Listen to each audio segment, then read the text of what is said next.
Please join me in welcoming Secretary Rubio, Foreign Minister Wagner, and Foreign Minister Nduhungireya.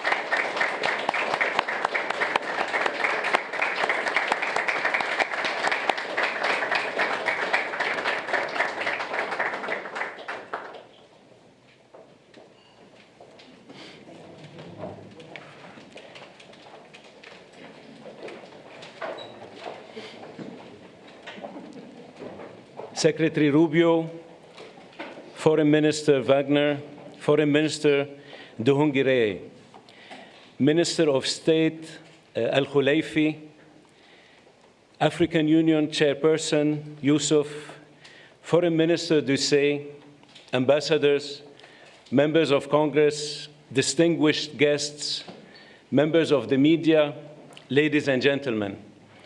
Thank you for joining for the historic signing of a comprehensive peace agreement between the Democratic Republic of the Congo and the Republic of Rwanda.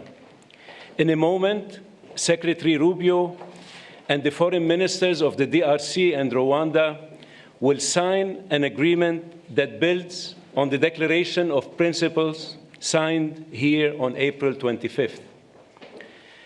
With their signatures, the peace agreement will enter into force, bringing an end to a 30-year conflict and setting both countries and their people on a path towards peace and prosperity.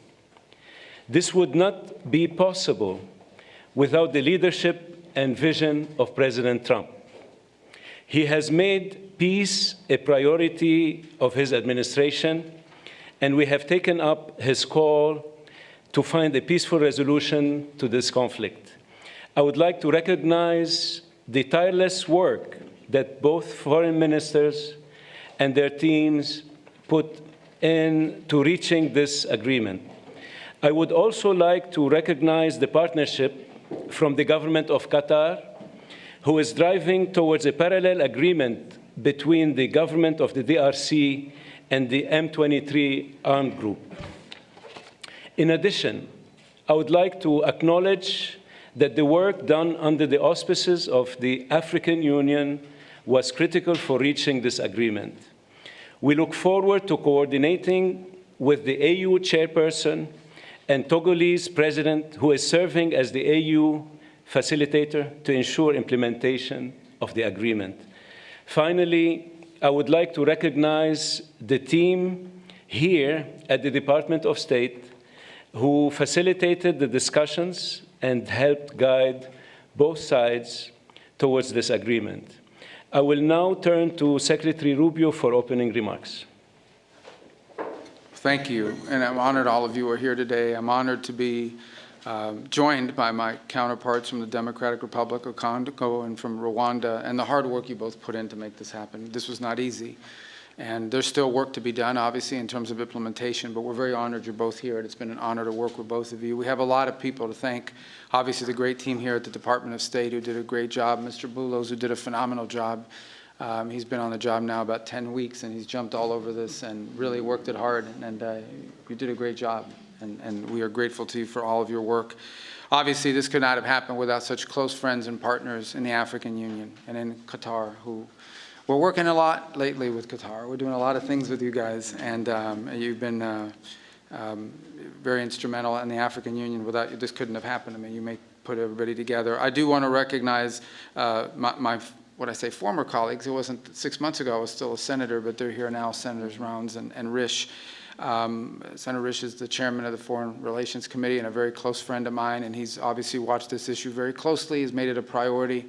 And Senator Rounds, who's been talking to me about this before I was even nominated to the position and even during the nomination process. And we have others who are not able to make it today that I also want to recognize, Senator Coons and Booker.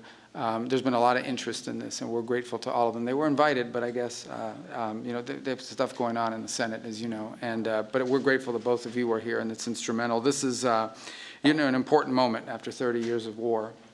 President Trump is a president of peace. He really does want peace. He prioritizes it above all else. We saw his intervention in the conflict between India and Pakistan.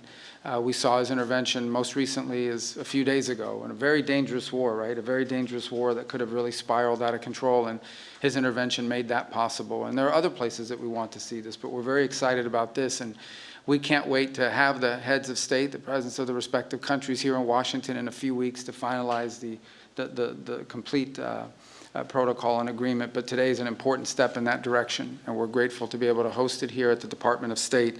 And just thinking, we think sometimes about peace. It's not just about ending wars. It's not just about saving lives. It's about allowing people to live.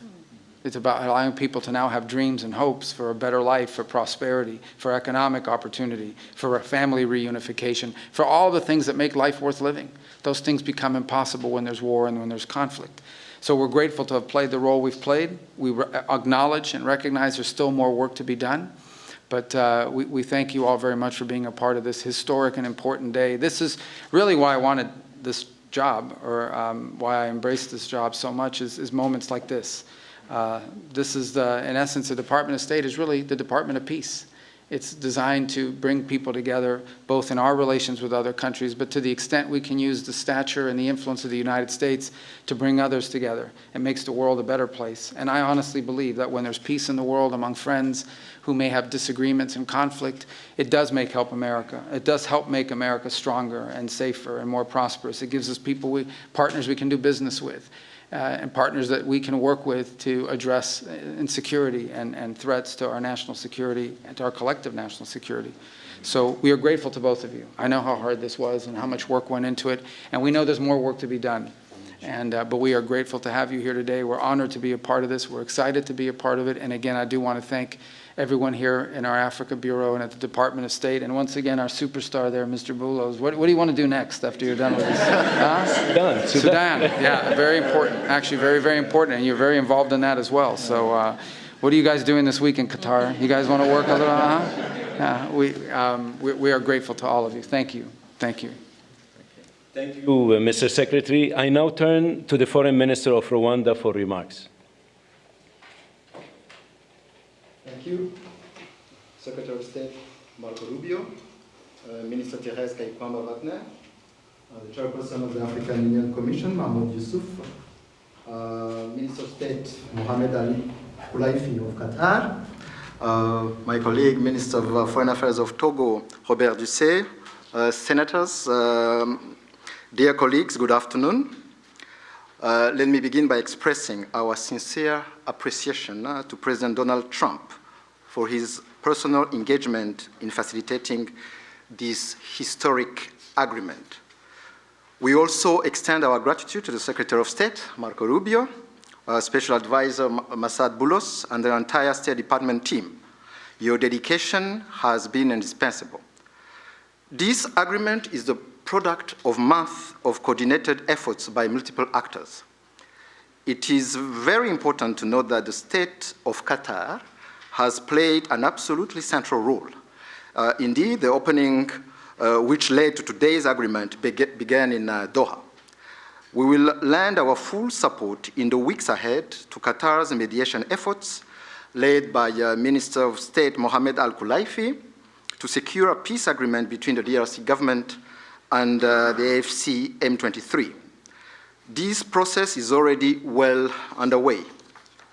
Today's agreement also builds on the African-led peace initiatives, which are ably led by the African Union facilitator, President Faure Gnassingbé of Togo. The heart of this peace agreement is the decision to establish a standing joint security coordination mechanism between DRC and Rwanda. The first order of business is to begin implementing of the concept of operations for the neutralization of the FDLR, to be accompanied by a lifting of Rwanda's defensive measures. This is grounded in the commitment made here for an irreversible and verifiable end to state support for FDLR and associated militias. That is the bedrock of peace and security in our region. FDLR is no ordinary militia. It is the remnant of the forces which committed the genocide against the Tutsi in 1994, in which 1 million people were killed. With this agreement, we also committed to facilitate the return of refugees in our respective territories with the support of the UNHCR. Creating the conditions for the safe and dignified return of refugees is vital to achieve lasting peace.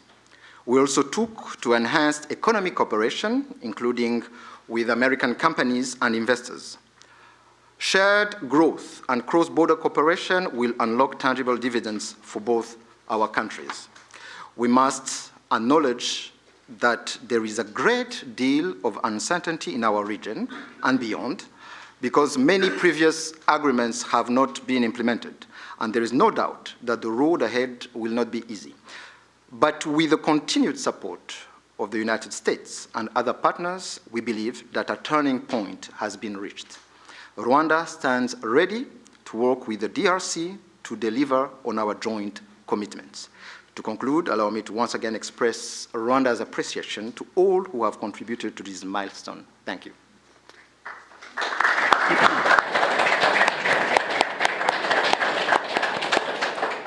Thank you, Mr. Minister. I now turn to the Foreign Minister of the Democratic Republic of the Congo.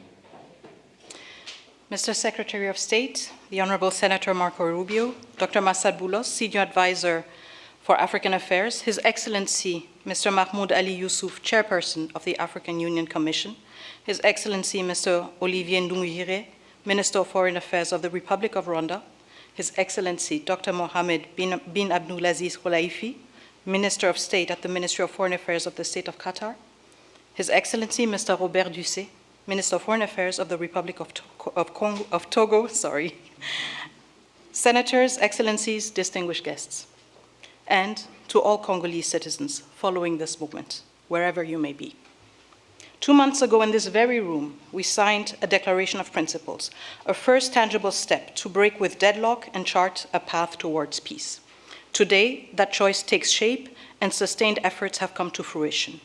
With this peace agreement, we open a new chapter, one that calls not only for commitment, but for the courage to see it through. By signing this agreement, we reaffirm a simple truth. Peace is a choice, but also a responsibility, to respect international law, to uphold human rights, and to protect the sovereignty of states. Those who have suffered the most are watching.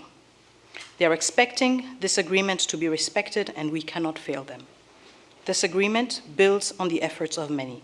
First and foremost, we want to express our sincere gratitude to His Excellency President Donald J. Trump for his commitment to this peace process.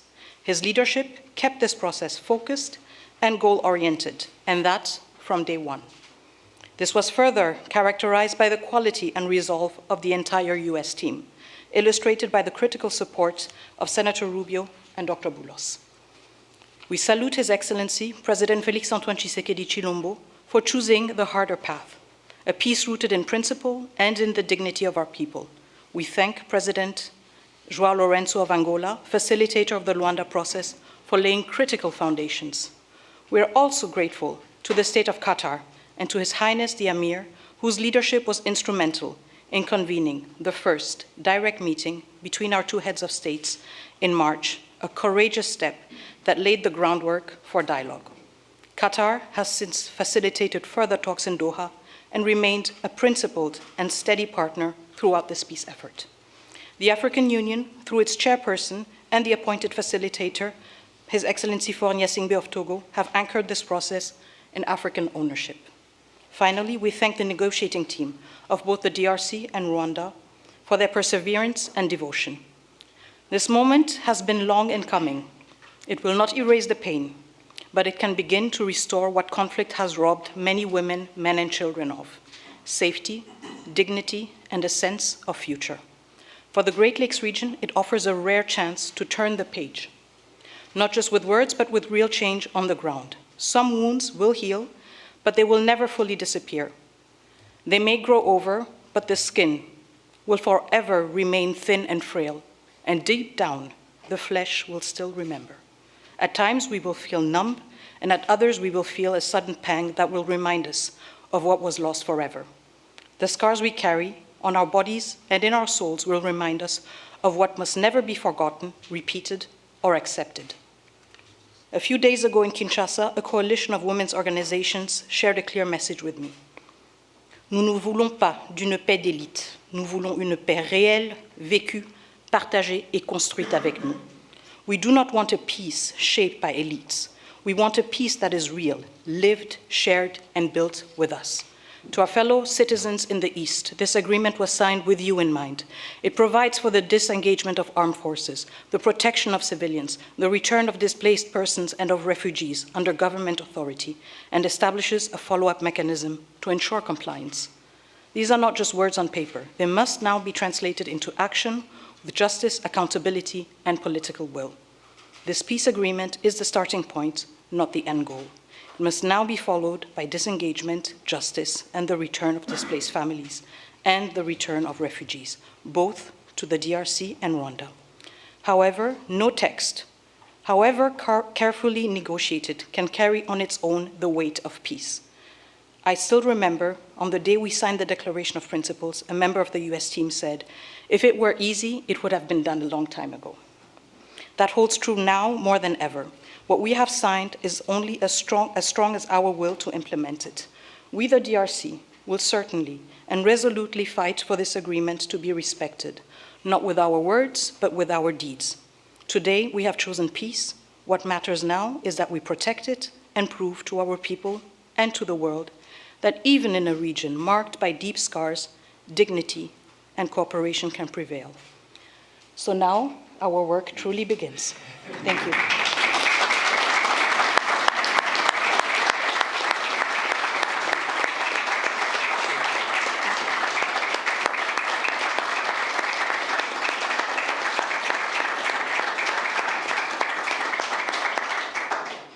Thank you, Madam Minister. It's now my honor to invite the parties to sign the peace agreement to be witnessed by Secretary Rubio.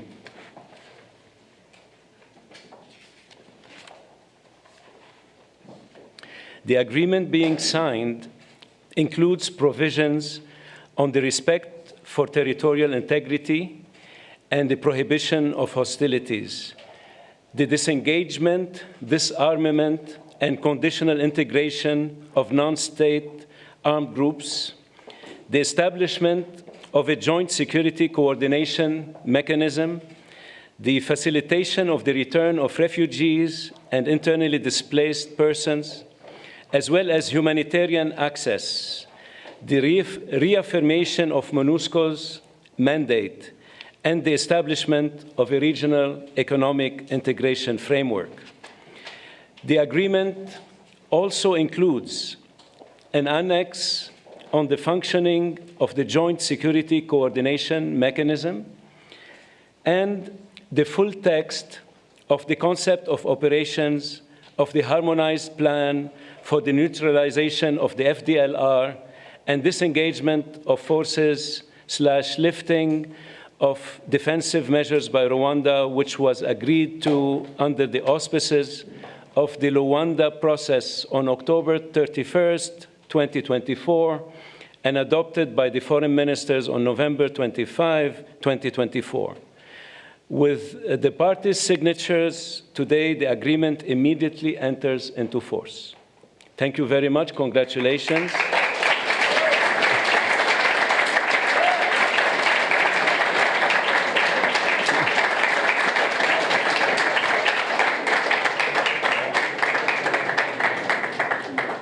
This concludes the proceedings.